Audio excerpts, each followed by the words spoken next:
This is AVWeek, your weekly wrap-up of audio-visual news and information. My name is Tim Albright. I am your host. Hello, welcome. For those of you who are in the U.S., it's the start of football this weekend, and I'm quite excited about that. So we'll get to that in a second. First up and foremost, the left-hand side of my brain, I think, if I remember that right, Mr. George Tucker, engineering coordinator for World Stage and all things groovy. How are you, sir? I am all right. I am left-handed, so that would be the right side of your brain. Okay, the right side of my brain. There you go. That just means I'm never in my right state of mind. On yours, yeah. The left coast here, we've got Mr. Josh Ruggo. How are you, sir? Oh, getting by, having a little fun, laying down the law, doing what I can. You sound very, very. I don't know what you sound like. It's been, you know what, kid? It's been a long summer, and I'm ready for the summer projects to be over. And yeah, just put it that way. You ever had one of those weeks where you just go, you sit down on Friday afternoon, go, what the freak am I doing, and why am I here? That would be every week. Well, then you need a new job, brother. Typically, it's every week for me. But The number 42. That's all I ever answer it. oh, very nice, very well done. All right. First up and foremost, this may very well take the entirety of the show, especially with Mr. Internet of, not Internet of Things, but Mr. Net Neutrality here. So, a little company called Cisco got in bed with a little company called Apple. Rear. Well, here's the thing with that. I was talking with somebody today. I was talking with a client, and they said, "Hey, did you see the Apple announcement this week? You know, bigger iPads, the Pro, the stylus that Steve Jobs said he never wanted. You know, the keyboard that looks really close to a Surface, all that jazz." I said, "Yeah, I saw it. That's kind of cool." I said, "That's not really the biggest story, the biggest Apple story of the week." He's like, "Really? What was?" And I said, "Well, that's this one right here, Cisco and Apple. Here's the deal. What Cisco and Apple, and this is their joint press release, quote unquote, Apple and Cisco today announced a partnership to create a fast lane for iOS business users by optimizing Cisco networks for iOS devices and apps, integrating iPhone with Cisco enterprise environments and providing unique collaboration on iPhone and iPad. Josh, I'm going to let you go second because you're probably going to take more time than Mr. Tucker. So, Mr. Tucker, I don't believe that. Well, you could surprise me, but what does Here's this the mean? questions I have to ask, all right? So, and I'm clear on some of these. Is this external or internal networks only? Because if it's, and just in general through the infrastructure of, say, walking around in the streets, then this is a problem because it's excluding other innovations and other products. So partnership or smartnership, if you're doing it in the general public and only certain people with certain products can do it, then I think some of our agencies might have a problem with that. I also just find it a bit fascinating that they would require this. It just seems to be fraught with danger and something that's not really necessary. I don't know. It's sort of like having a purple phone.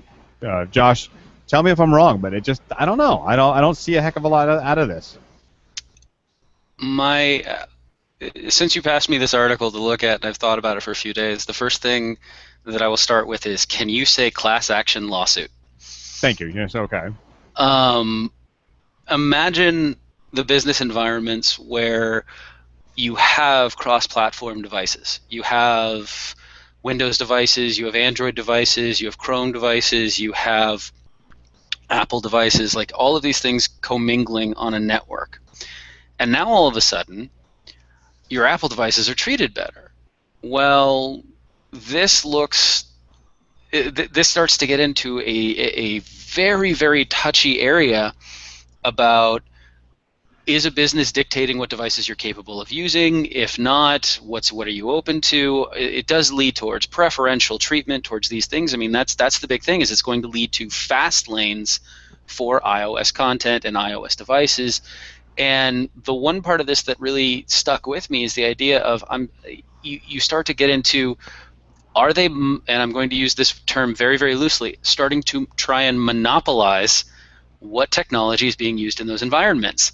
And if there's going to be preferential treatment in these environments, it gets into a very, very touchy way of dealing with that because, yes, Windows, let's not forget, Microsoft showed up at the Apple event this week and touted the thing that has made them more money than anything else they've ever developed, which was Office, and talked about how the new Office is going to work great with the iPad Pro and how it's going to do all these wonderful things. And the day before that, they also mentioned how they're going to expand their Surface availability through Dell. So that way Dell now has the capability of selling that. And in Office environments, Apple still isn't the dominant device in terms of the actual PCs. And this is the part where the clarity seems vague to me about this Cisco and Apple deal is, does it apply to iOS? Does it apply to OS X? And there is a big differential there because there's a lot of businesses that still live in the Windows environments as opposed to living in the OS X environments.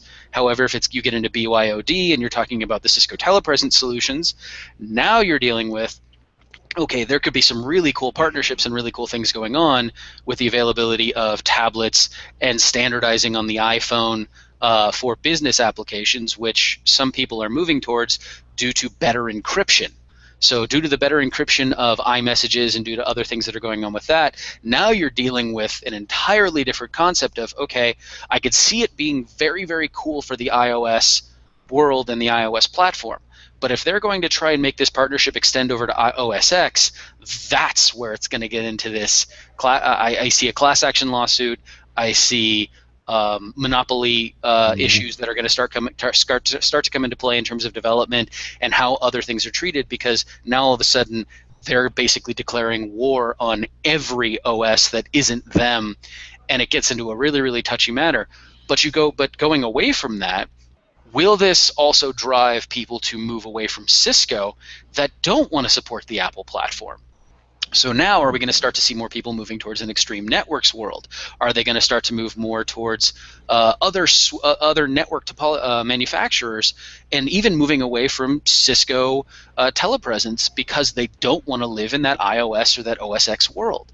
Will we get the shift in both directions, and will this literally draw the line in the sand between the Apple fanboys, and I say that as somebody who drives by the skeleton of the spaceship every morning, and the other people, and the people that live on Surface? Mind you, I'm doing this from a Surface Pro 3 right now, so I've already picked my side, but I'll still whip out my iPhone to make my phone calls and get on all of my other conversational communication needs. So how are they going to deal with the people that are working on cross-platform in this environment in that way?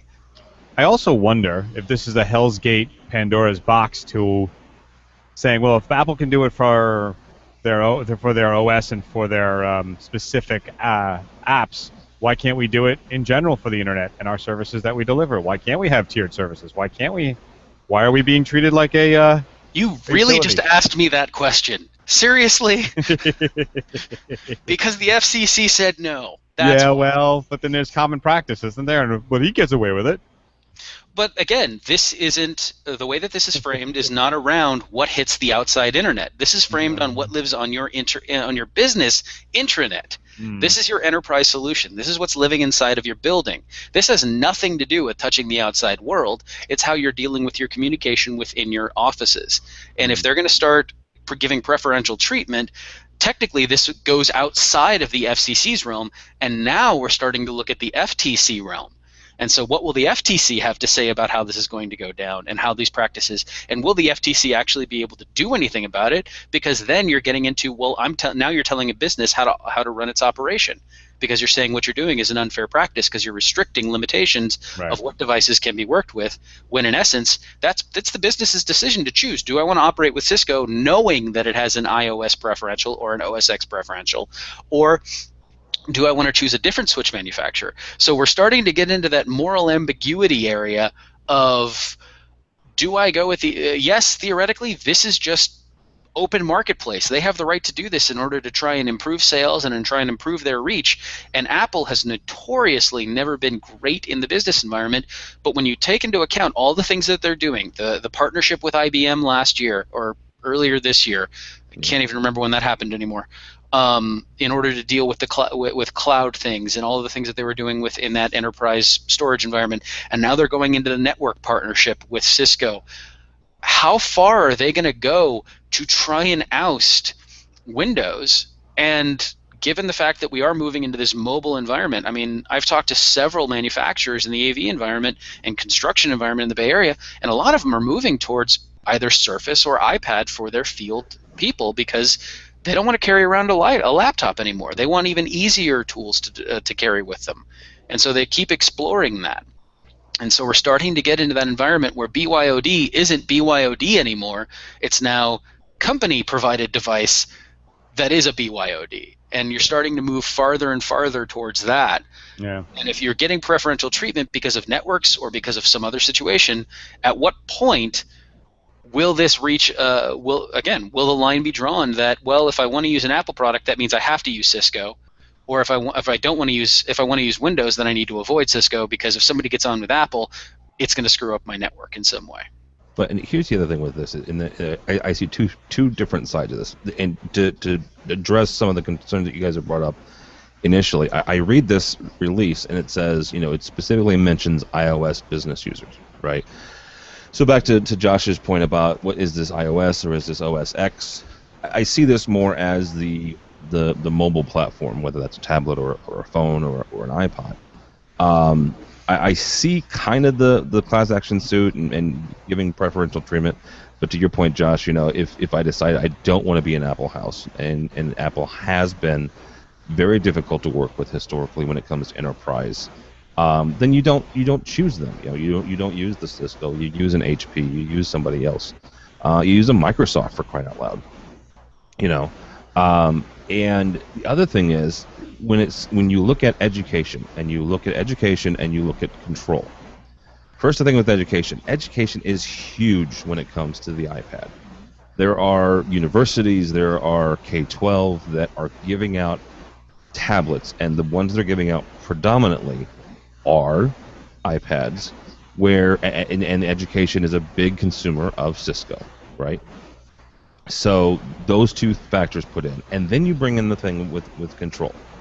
One of the biggest complaints that people have when it comes to using iPads for control is this network lag, right? Where it's not always on, or you have drops and stuff like that. I see this as a boon for control. Whether I don't care whose control you're using, Crestron's, AMX's, whoever's, Extron's. I don't care. It doesn't matter. It's always been this thing with the iPad app where keeping connectivity sometimes is difficult. So I see this announcement as a positive in that direction. Now, whether or not they're able to keep it because of the whole being unfair thing, I don't know.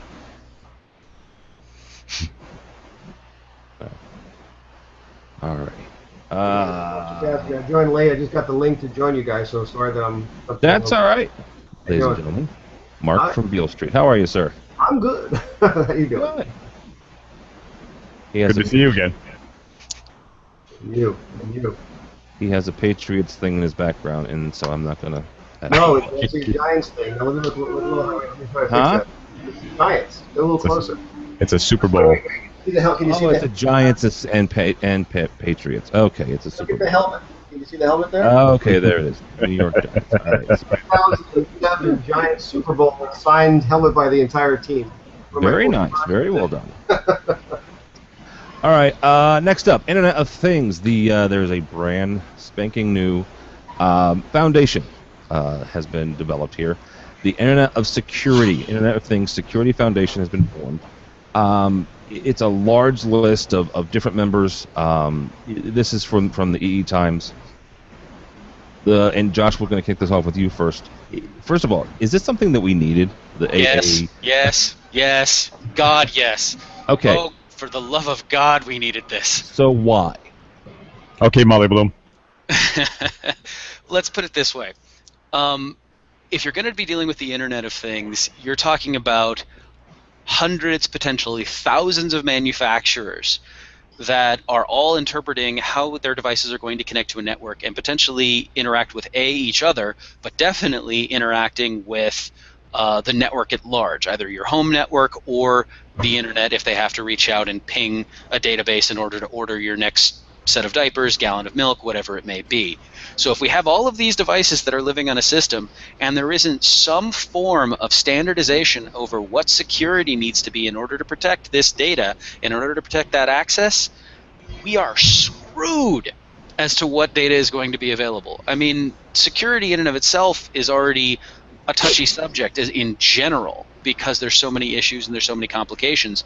But now that we're dealing with more and more devices which are carrying more and more personal information, thinking of all of your smartwatches, for instance, which carry potential, health data, making sure that that data is protected is going to be very, very important. So seeing all these groups starting to come together and saying, okay, well, we have to look at security, we have to make sure that this is protected.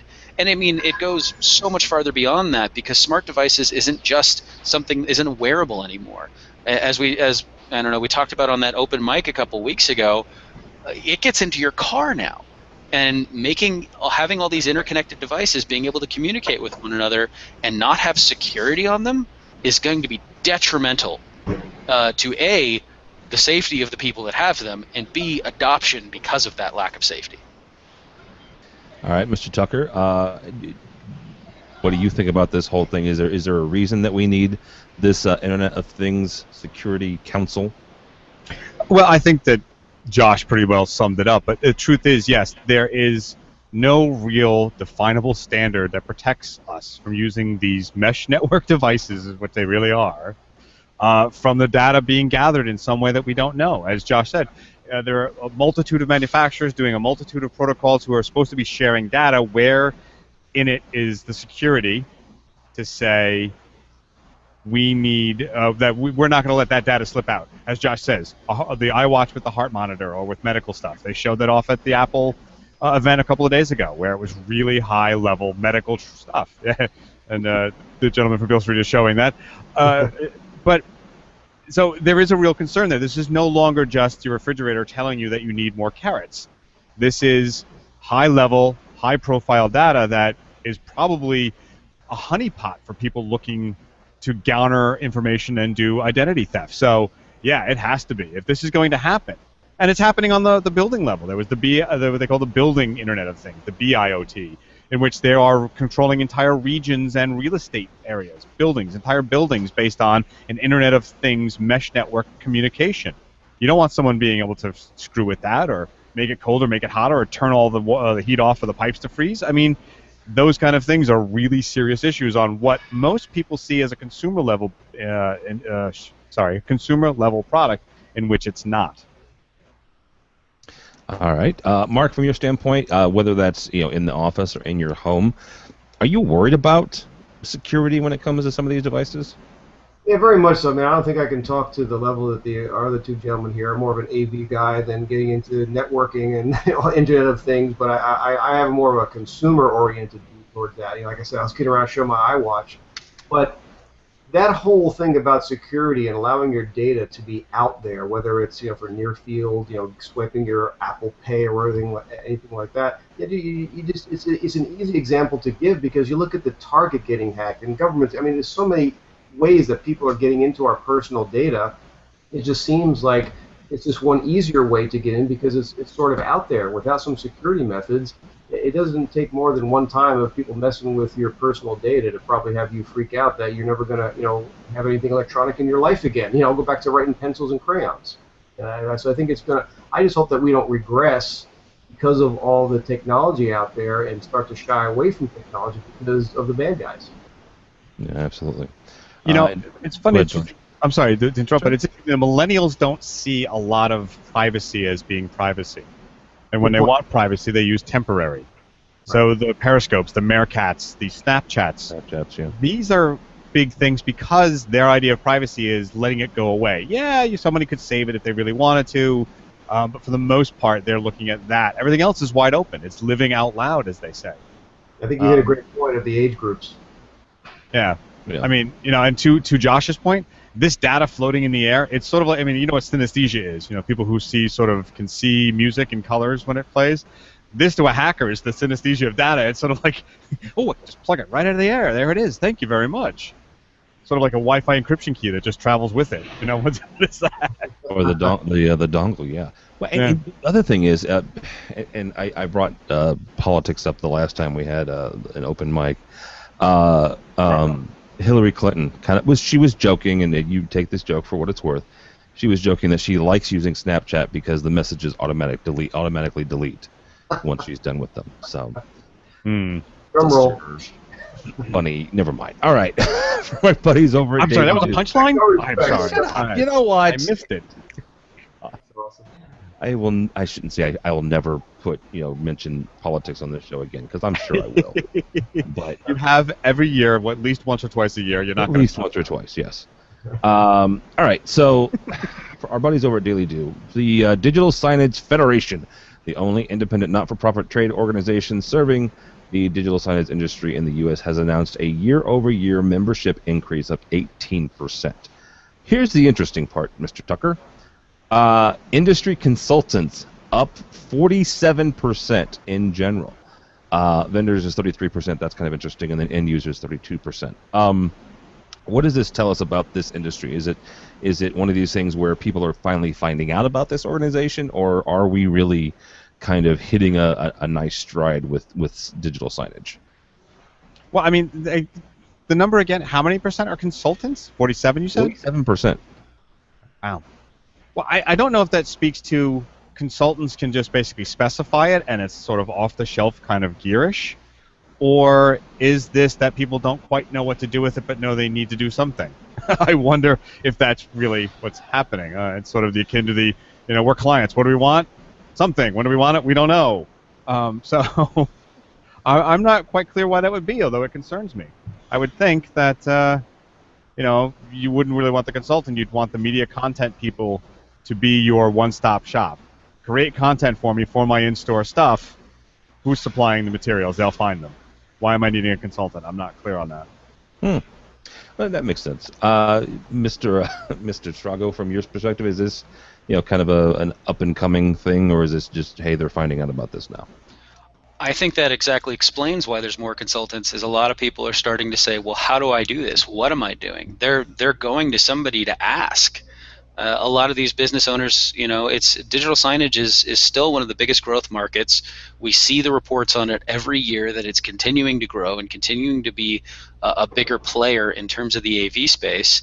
And there's been a long-standing argument for several years now about who creates the content. You have distributors now that are offering content services in this industry. So you get into that kind of application, but yeah, it's these people. So you get these AV folks that are going up and saying, hey, you need these things. And you have these end users, and yeah, the end users are up because they're trying to find out more, they're trying to get more information, and consultants are seeing this as a money-making opportunity. Maybe they don't sell anything, but they get to sell their time to advise and say whether or not it's going to benefit them or how it'll benefit them.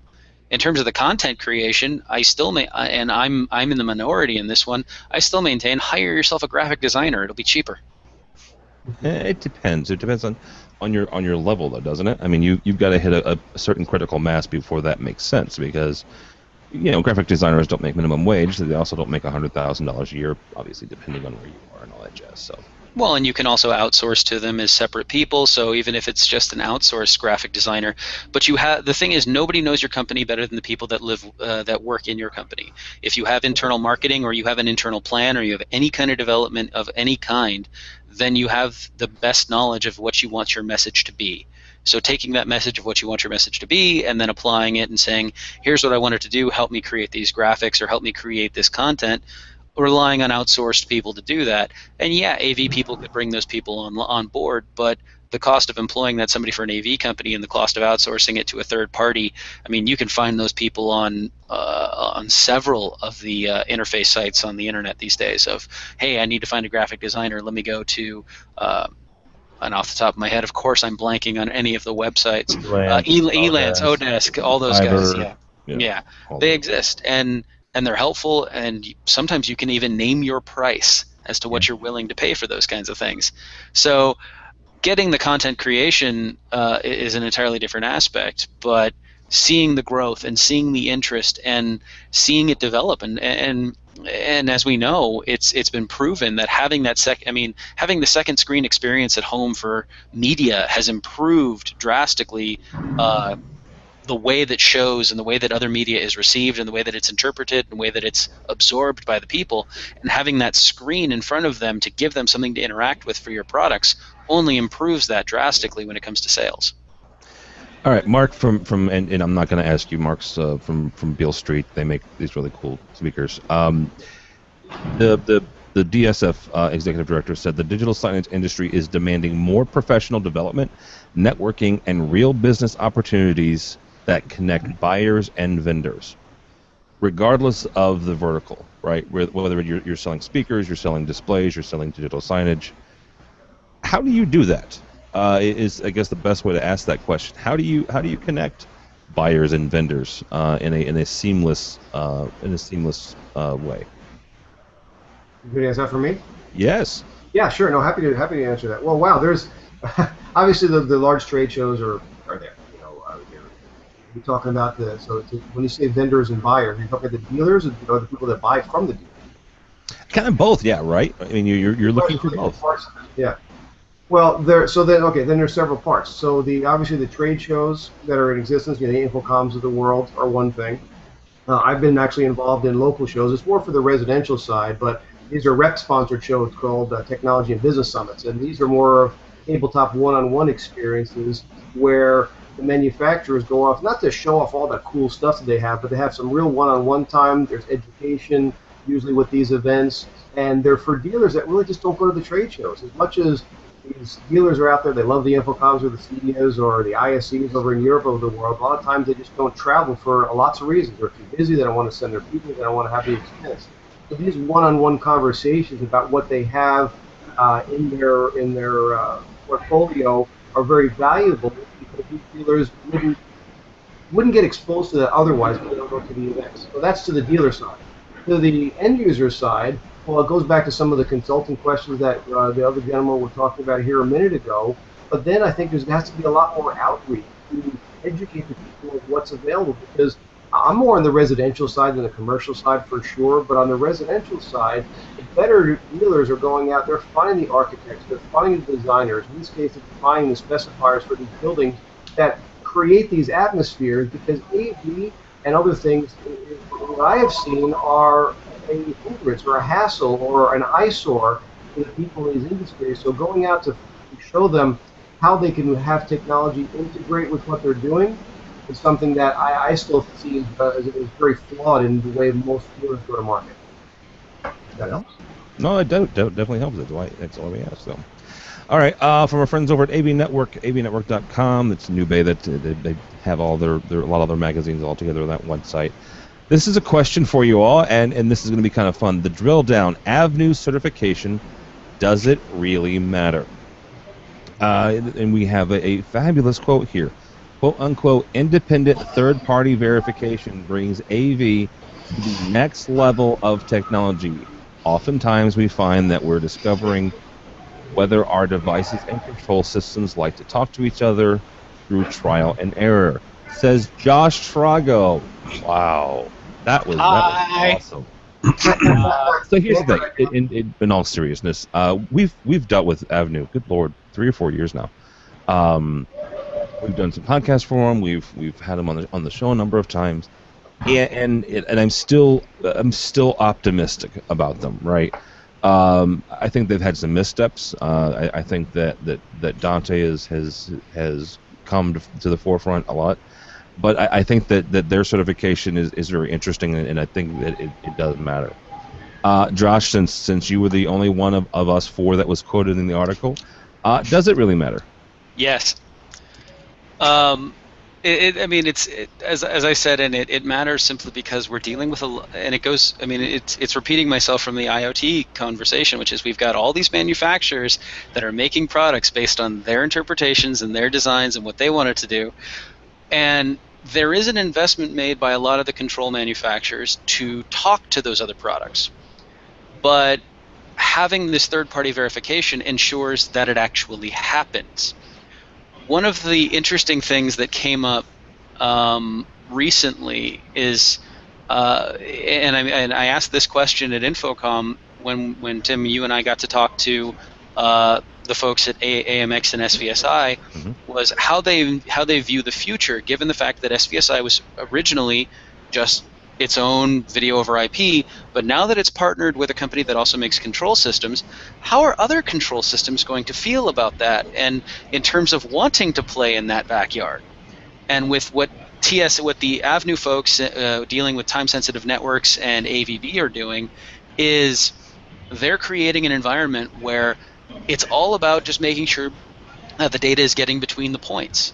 They're basically going to be being able to play referee to all of these manufacturers, whether or not, I mean, they may not want to play with each other, but if you want your product certified under this, they get to sit there and say, okay, well, you have to be able to talk to these things, and you have to be able to do it in a certain way, and we have to make sure that the data is getting across. So if there's tweaks to the code and tweaks to the things that have to happen, that's still verification, and that can be made in field, that can be made during the certification, because the level of certification still isn't quite there yet in terms of understanding, in terms of my understanding personally, as to how deep they're going into what is being certified. Is it just translating what data is being transmitted? Is it making sure that it's talking to all other AVB players? I'm still a little unclear about that part of the AVNU message. Personally, I'm sure if I asked or if I searched, the information is out there. But having that third-party verification brings us into the IT communication world, where they have bodies that deal with this, ensuring that they're meeting a standard, that they're meeting this level, that they're meeting a base minimum for having communication between devices. And that's something that, as a communications protocol, has never really existed in the AV world. I mean, we have RS-232, but everybody gets to interpret it, and everybody gets to write their own variation on what the ASCII codes are going to be in terms of going into those devices. Wouldn't it be nice if all the displays actually had the same code for power on, power off? Wouldn't that be great? Don't get me started on hex-weighted ASCII or ASCII-weighted hex. I'm just bringing it up as the point of creating that base level standard.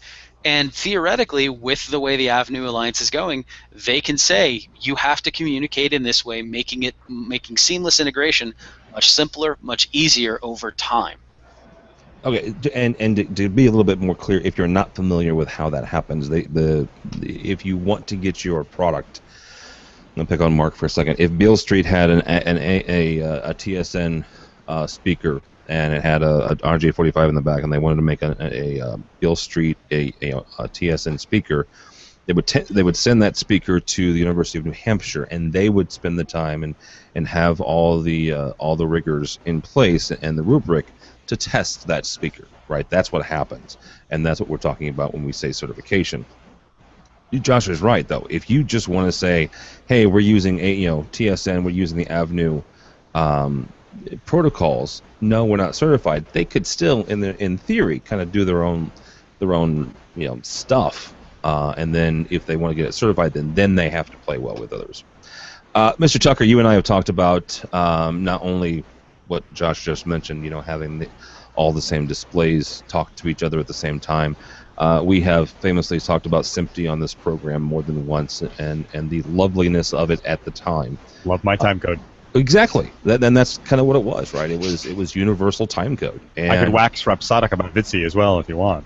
Well, let's not get started on drop frame at this point, because syncing that's just a pain. No, it's not. You just do 29.97 and you're fine. Sorry, that's bad. No. Carry the 3. I'm glad he got the math. That was a bad I'm glad at video. least he brought the math up. Yeah. Crazy now. Yeah. So why does stuff like this matter? Why does just having a body like this? I mean, Frago, mentioned the fact that the IT industry has bodies like this. Why does this matter in AV? Well, certainly everything that Josh said is true. I mean, you have to have some sort of set of standards. Look at, I keep getting it wrong, CEC? CEC. Yeah. Is there really a body that's supposed to govern that? Yes. Do they really govern it? No. Does it work? No. So, I mean, therein lies your proof of the pudding, as they would say. These guys are here to say, look, it should be a standard, as I've said often before, like MIDI, in which they've hammered it out amongst manufacturers to say, this is what it does. If you want something special, there's this little side place for you. and there you go. So you can differentiate your product, and you can still be on the network and work flawlessly, and no one has to blame the box for doing something because you know it's certified. I do like that they've actually done a threefold testing too. You know, Josh was mentioning, or you mentioned, I apologize, about sending it to a university. That's a backlog. That's a real problem for developers, but they do have an in-house capability. So if you're smart and you have the resources, you can get your stuff verified much quicker down the pipe by doing it yourself than sending it off, I guess, for a final verification and stamping of the approval. But I like the idea for those reasons. Let's get it to work. Let's actually get something like that has the TSN capability, and we can verify that, and we're not buying a gray market product and then nothing works and everyone scratches their head for 3 weeks, losing money. Yep, absolutely. I feel like I would just quit at Spaceballs. It's the switch for more money. Gracious. All right, Mark. Yes. As a manufacturer, how does this work, right? And I'm not asking you specifically for TSN, because I'm not aware of Beale Street having any AVNU certified products or even any AVNU products. You could break a news right here and tell me that you're developing one. That would be really cool. Newsflash. Huh? Newsflash. No. Yeah. How does it work working with groups like this? Is it a positive experience? Is it a negative experience? Do you think it helps your business grow? In terms of standardizations and certification? Mm-hmm. Yeah, well, again, if you limit it just to loudspeakers, which is our focus. I mean, a loudspeaker is a loudspeaker. I mean, the way we do things is very different because of the way we make our enclosure and all that. But in terms of communications and having to talk to things, IP-based speakers and all, that's never really taken off. Is that more what you're referring to? Yes, sir. Yeah, it just, it's interesting because a couple of companies have tried it, and whether it's ahead of its time or it was a price barrier or people just didn't want to be running, the proper types of Cat 5 or 6 or whatever to loudspeakers in addition to the speaker wire, it just has never gone down the path that I believe could be very interesting, because if you could send information over the network to a speaker to make it do different things, I mean, that's pretty amazing. You're not tweaking the room as much. Of course, now acoustic treatment comes into play. So if I'm looking at just from the speaker side of things, it's something that a few companies have tried but haven't really done well. When you add things that we do like amplifiers and all that, putting those on a network, that's pretty standard now. Yeah. So if it helps to answer your question, but it's just the speakers have never gone that direction successfully. Okay, very good. All right, guys, let's wrap this up here. Shrugo mentioned the Microsoft Dell thing, so that's I think we'll skip that one, unless any of the three of you want to say something profound about Dell selling services. I like the Surface Pro 3. I highly recommend it for all people, but I wouldn't recommend buying a service contract through Dell just because, well, if you're in the technology field, I would hope you could support your own stuff. It depends. There are small companies that don't have IT departments. Again, that was just my arrogant way of saying I love my Pro 3. I love my Pro 3. I love my Pro 3. He wanted to get a dig in, But of course, Apple did invent that little add-on keyboard, by the way. Yeah, they did. So I take it you saw the comic from 2012. Oh, it was awesome. Yes. If you didn't see it, we'll put it on the show notes. It was a comic, literally from 3 years ago when the Surface was announced, and it was a horrible caricature of Steve Ballmer. I mean, it accentuated all the bad parts of him, and he was showing the Surface, and he was saying it's got a keyboard and this.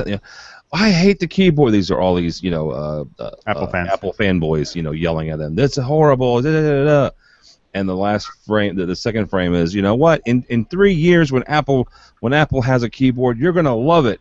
And the last frame is Tim Cook, of course, 3 years later, literally saying, "Hey, here's a keyboard," and the audience is saying, "Ooh, wow, you invented that, didn't you?" Yes, we did. We've reinvented and rethought the input process. Yes. Tactile is in. Shoot, styluses are in. I still remember from reading well, not only from Steve Jobs' original keynote about the iPad, but in the biography about him, he hated styluses, right? Yeah, but there was a caveat to that, was there not? I mean, he knew the art community wanted it. There was 1,000 little add-ons for artists to add to their apples to draw with. So there were pads with styluses. Well, and they've sold them data since then. entry. Yeah. I mean, they've sold them since the very beginning. But he was saying that in his opinion, and since it was his company, it was his opinion, he even said at one point, if they ever release a stylus, they've gone too far off course. Well, but again, I think that was a matter of entering data, or like the Newton or the old Palms, that you needed the stylus to move things, right? You needed it to enter things in graffiti. The iPad was not intended for that.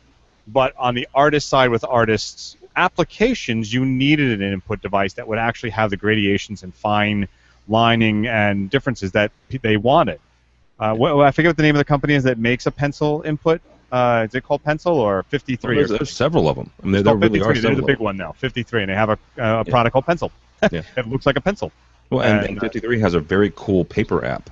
That's right. They were the ones that came out with paper. That's right. Yeah. It's for people who like writing on weird, I don't know where my moleskin is, but who like just kitschy little journals and stuff like that. The paper app is very cool because it has all these different colors, and you can do the old sepia or sepia color paper, quote unquote, on the iPad Surface. So, all right, last but not least, this is just something fun. It's called the Catchbox. This is from our friends over at AVinteractive.com. It's the world's first throwable microphone. If you're watching the video, I'll see if I can't totally jack this up and show the video on it. So here's what you've got. You've got a squishy little cube, and it has a microphone in the middle of it, and the speaker is speaking using the microphone. And when someone raises their hand and says, "Hey, I have a comment," they throw it to them. That's awesome. Okay, that's all I got. That I just thought was cool. So. I will miss the days of the metal-bodied handhelds which were used to actually throw at terrible ideas. But the point that they made in the article, which was really entertaining, was that this is a good interactive way of doing it. It makes it a little bit more fun. The one thing I'm very, very curious about here will be what happens when somebody gets a little over-aggressive and that element passes within 3 inches of a speaker. Because feedback as air crosses that element is going to be hilarious when the element is constantly moving by things. Mm-hmm. Well, I wonder if there's a way it switches off. An accelerometer of some sort. Yeah, like an accelerometer that realizes it's in air and it mutes itself. There's not to give them a pump, but there's a better solution to that. There's something called crowd mics. Crowd mics is they're the app. No, hang on for a second here. Crowd mics are not the answer to everything. They're not, because not to my lunch menu, but it's very nice. Mr. Tucker is in a several 100,000 square foot warehouse, right? Yeah. Shrago is in an office. Mark's in an office. I'm in a little itty bitty cubicle office. So crowd mics are not the answer to all of our. If we were all doing a video conference, which is kind of in essence what we're doing, crowd mics would not be the answer here. And much apologies to all the folks who've got these really great groovy, the center, almost looks like a fluorescent light fixture microphones. Not every situation calls for crowd mics. Well, wait a minute. We're talking about the app. You know what we're talking about. There's an app called Crowd Mic. Oh, I thought we've actually done an apps show about it. Yes. In fact. Yes. That to me seems to be a better solution now. That somebody can control it. I mean, this is a team building. That's the thing there and you hit it right there. It's a different kind of solution. I see crowd mics as being a much more formal, a much more a very, very big in the education world. But if you're talking about team building, and this is a characteristic development for something that would be on the show Silicon Valley, which is oddly accurate of what happens in Silicon Valley. As the fun little kitsch thing that you throw into a conference to improve team building, to improve audience participation. Because even with crowd mics, there's still the hesitation that you have to stand up in front of people and do this. Whereas if you're throwing that microphone around like a beach ball, it does promote more people getting involved in the conversation. I just realized what it was like to me. It's Mr. Microphone for the 21st century. Ah, okay, yeah. Absolutely. Hey, baby, I'll be back later.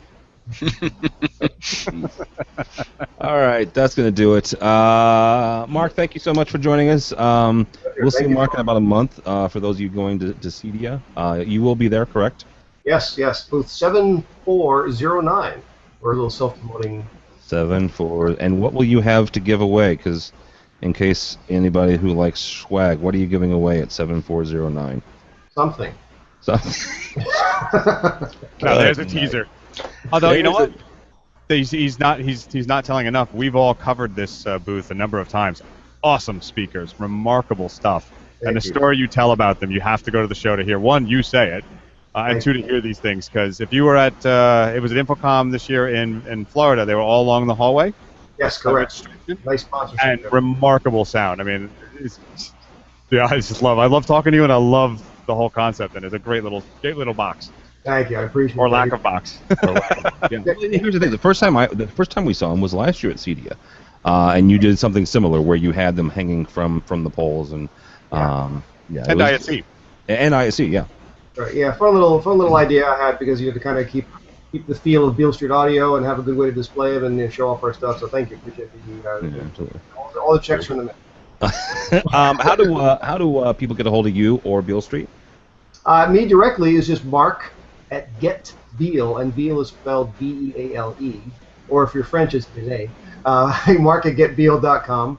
Info@beale.com is the main line, and anytime you can email me, call me directly, 949-472-4141. I'm always happy to give my direct line out for anybody who wants to chat about what we do and what they do. And very good, and since we are big football fans here, just for clarification, you are a Giants fan. New York Football Giants. All right, very good. Being from Jersey. Being from New Jersey, you gotta have a little Giants in you. Well, you know what? You Jersey folks confuse the heck out of me when it comes to sports, because I have friends that are Giants and Jets fans, right? Within 2 miles of each other. I have friends who are Yankees and Mets fans within 2 miles of each other. So all y'all are crazy. Don't even talk about hockey with Rangers and Devils. Well, Rangers, Devils, and Islanders, don't forget. Islanders, yeah. They're that other team. Supposedly there's a Buffalo team, but I know nothing about them. I don't either. Cold, yeah. All right. Speaking of hockey, because Georgia doesn't even realize football exists, hockey is 28 days away, Mr. Tucker, Mr. Rangers. So how can people get a hold of you and your musings? At Tucker2s or Tucker2s on most social networks. I'm there. All right, very good. And last but not least, he doesn't like, well, I shouldn't say you don't like any sports. You like squeeze. I almost said it. You do. I don't like any sports. Let's see. I have my Oakland A's. Yes. I actually taunted a series of Cavs fans during the NBA Finals in Orlando during Infocom this year because of the lovely Golden State Warriors, NBA champs. And I also and tomorrow I'm actually going to be going to the Cal Bears because I grew up with college football, going to see Cal. So I'll be going to my first football game of the season to watch the #1 passing offense in the country take on the San Diego State Aztecs. Yeah, give me that stat you gave me yesterday because that's very impressive.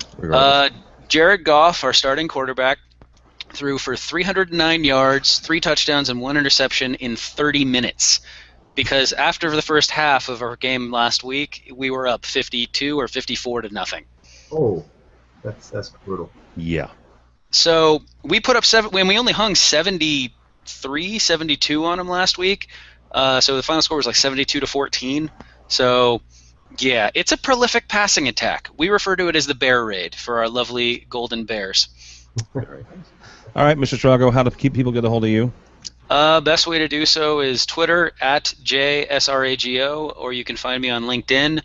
That seems to be the two most popular ways as I inch closer to 900 followers and just surpassed that 501 plus mark on LinkedIn. So thanks to everybody who's following and connecting. It's been a fun ride the last couple of years to watch these numbers climb. So I appreciate it. But you can also find me writing occasionally at avnation.tv.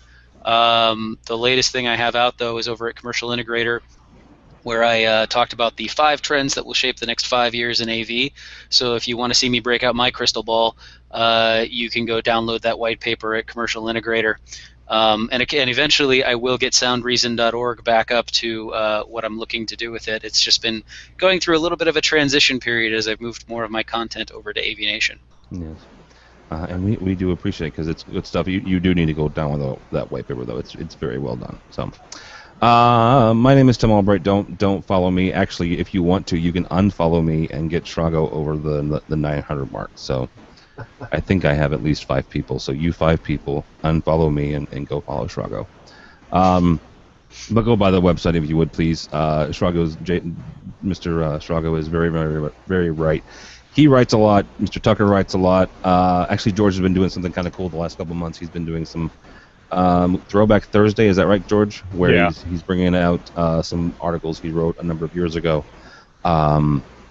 Just to see how they stand up and how they compare. Well, not just that, but you need to be well read sometimes to read Mr. Tucker's pieces, because if you're not, then you're going to learn words and ideas. Some of them were written for a manufacturer's newsletter that I used to produce. So sometimes I had a little bit more liberty to be snarky and a little, sort of mind stretching with people. It was they're very cool though. Yeah, seriously. Yeah. We love our very own Hunter S. Tucker. Yes. Hunter S. Tucker. If only I could still smoke, And at least I don't mumble. I mean, have you ever seen a guy on interviews? Yes. How are you, Hunter? Wonderful guy. AVNation.tv, all sorts of people. This is Friday. Mr. Mike Brandis from Vadio gives us a Friday 5 every week. Really great stuff. We also have some really cool new shows in the pipeline that we are in the process of cooking up for you. All sorts of different things. We have a new EdTech coming down the pipeline, a new state of control, lighting shows, Pico projectors, all sorts of different things. So check that out if you would, please. Me personally, I'm a Bears fan, so pray for me for the next 5 years, I guess. Until Cutler's out of there. So go Bears. I know you're going to lose regardless. So thanks so much for watching. Thanks so much for listening. This has been AVWeek.